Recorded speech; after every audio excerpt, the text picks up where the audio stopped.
এ নওজওয়ান তরুণীরা বাবেরা, রোজাদারদের জন্য কত নিয়ামত রয়েছে কঠিন ময়দানে মাশরে। এদিন সবাই নফসি নফসি করতে লাগবে, সবাই পেরেশান হয়ে থাকবে। ওই কিয়ামতের দিনে আল্লাহ পাকে আরশের উপরে একটা সুন্দর ছায়া জায়গা রয়েছে। ওই জায়গাতে রোজাদারদেরকে আমার আল্লাহ পাক জান্নাতি খানা খাওয়াবে।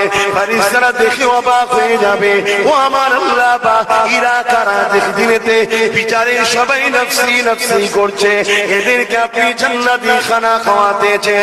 আমার আল্লাহ বলতে লাগবে, এ আমার ফেরেশতারে, এরা কোন দুনিয়া জমিনে রোজাদার, এদের পকেটে টাকা ছিল তথাপি এরা আমার জন্য খাবার কিনে খাইনে।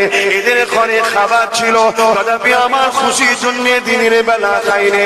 এদের সামনে খাবার ছিল তথাপি এরা খাইনে। বাজারে গেছে সবাই খেয়েছে, এরা মুখ মলিন করে দেখেছে।